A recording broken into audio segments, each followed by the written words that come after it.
सत्कर्म आप कर रहे हैं, थोड़ा सा अच्छा कार्य आप कर रहे हैं, भगवत भजन आप कर रहे हैं, कीर्तन आप कर रहे हैं, मंत्र जाप आप कर रहे हैं, स्मरण आप कर रहे हैं, नाम जाप यदि आप कर रहे हैं, तो वो लोभ से परित होना चाहिए, बहुत दूर।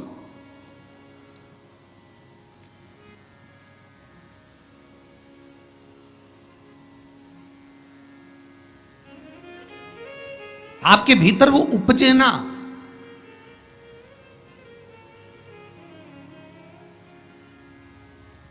फिर चाहे दुनिया के लोग कितना भी कहे ना, वो एक बेल बेचारा किसान का एक बेल कुएं में गिर गया।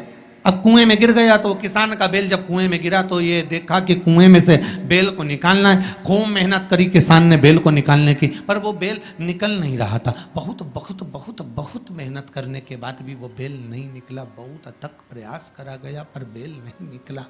तब किसान ने फिर कहीं मशीन वाले से कहा होगा कि इस बेल को निकालना है। मशीन वाले ने कहा 25,000 रुपये लग जाएंगे, 20,000 रुपये लग जाएंगे। तो उसने सोचा 20,000 25,000 लग जाएगा तो इससे अच्छा है कि इसको पड़े ही रहने दो। बेल किसी काम का तो था नहीं, बूढ़ा हो गया था।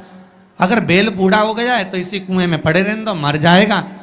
इसी कुआं भी सूख गया है, इसमें कोई दिक्कत वाली बात नहीं, अपन कचरा पटकते जाएंगे, बेल को वहीं की वहीं दबा देंगे। गाँव के लोगों से कह दिया मेरा बेल कुएं में गिर गया है और ये बूढ़ा हो गया था। एक काम करो, तुम्हारे गांव का जितना भी कचरा है ना, घर वाले वो सब लाकर इसमें डालते हैं ना, बेल मर जाएगा, धीरे धीरे उस पर मिट्टी डल जाएगी। गांव के लोगों ने कचरा लाकर डालना चालू करा। जैसे जैसे बेल के पास में कचरा पटकना प्रारंभ करा, बेल भी समझदार था।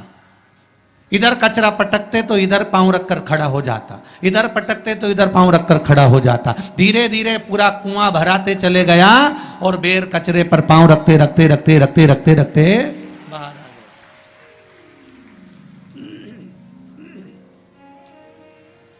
बेल कचरे पर पांव रखते रखते रखते रखते बाहर आ गया, ऊपर आ गया। और जब वो ऊपर आया, निकल कर बाहर भाग गया, निकल कर बाहर भागा। बेल से हमको एक सीख लेना चाहिए, हमको एक चीज सीख लेना चाहिए। बुराई करने वाले कितनी भी बुराई करेंगे, निंदा का कचरा, बुराई का कचरा कितना भी पटकेंगे, हमको केवल उस पर पांव रखकर निकल कर बाहर की ओर चले जाना है और हमारे जीवन को सार्थक बना लेना है। करे करे तो करे।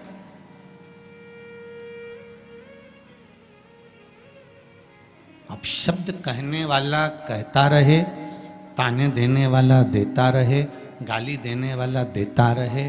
अपनी शिव भक्ति, अपना स्मरण, शंकर का अनुमोदन होता रहे, बस इसका ध्यान रखना। बैसाख के महीने में नवमी तिथि को माता जानकी का प्रागट्य हुआ है पृथ्वी से।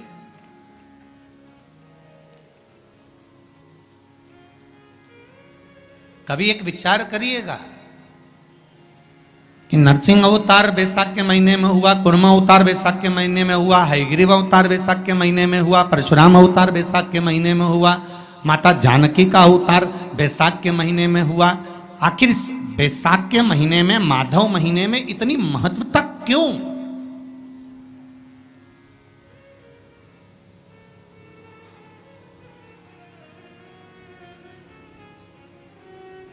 बैसाख के महीने में पड़ने वाली एकादशी, चतुर्थी, प्रदोष,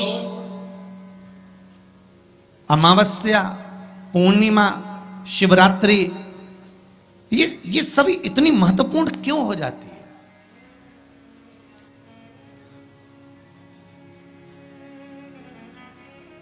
इसकी महत्वता इतनी प्रबल क्यों हो जाती है? किस लिए?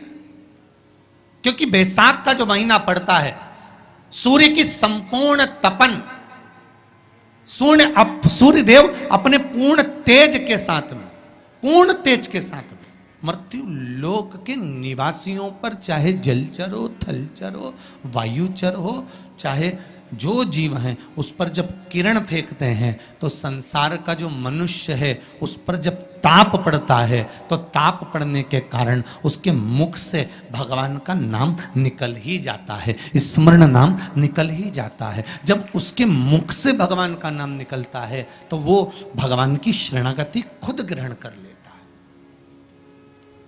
स्वयं।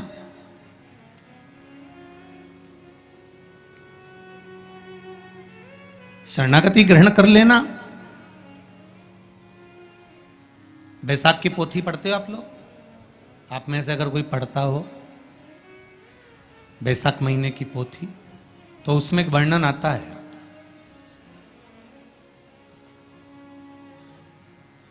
गीता प्रेस गोरखपुर के कल्याण अंक में भी आप ये पावन बैसाख चरित्र श्रवण कर सकते हैं।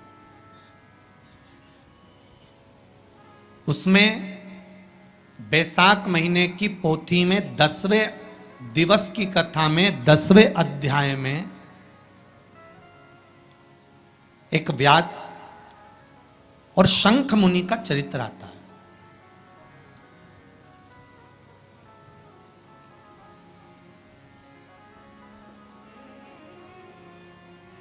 शंख मुनि एक बार निकलकर भगवान शंकर के मंदिर में जल समर्पित करने के लिए जा रहे थे और शिव मंदिर की ओर जाते जाते जाते जाते जाते जाते बीच मार्ग में चलते चलते चलते चलते और वो शंख मुनि जब शिव के मंदिर में पहुंचे, शंकर भगवान के मंदिर में जाकर उन्हें दर्शन किया,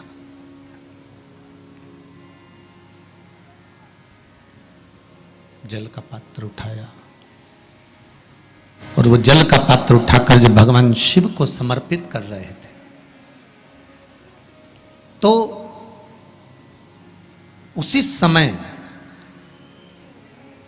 जल का पात्र उठाकर जब शंकर भगवान को समर्पित करा गया और शंख मुनि निकलकर जब बाहर आ रहे थे, आते आते शंख मुनि के मन में एक भाव उत्पन्न हो गया कि जब हम भगवान शिव को कुछ वस्तु समर्पित करते हैं तो उसका फल, उसका पुण्य फल हमें कितने समय में प्राप्त होता है। ये शंख मुनि के मन में एक विचार जागृत हो गया, शंख मुनि के मन में एक भाव जागृत हो गया।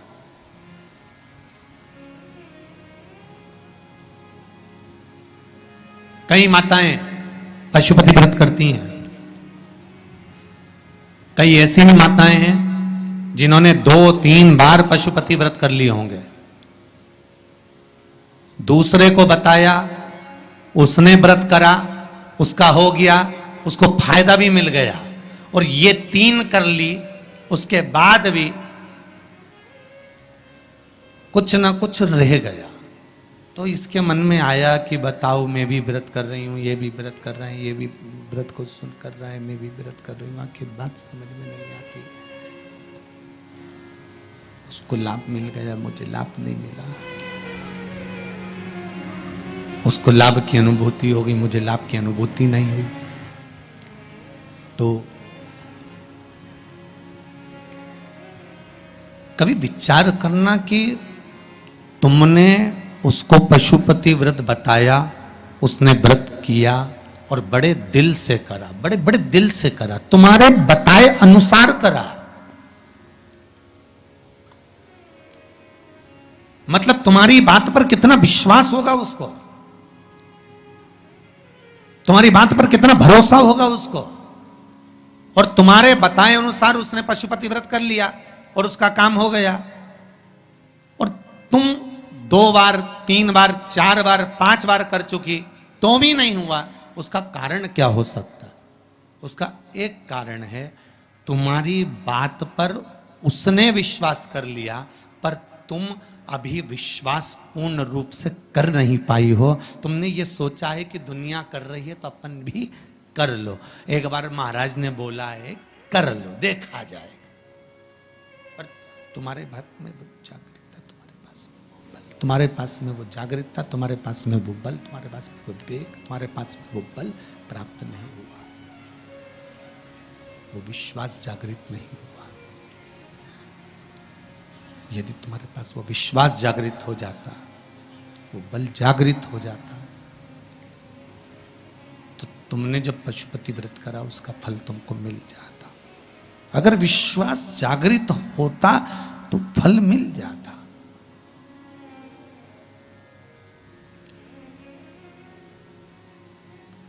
विश्वास जागृत होने पर फल की अनुभूति है।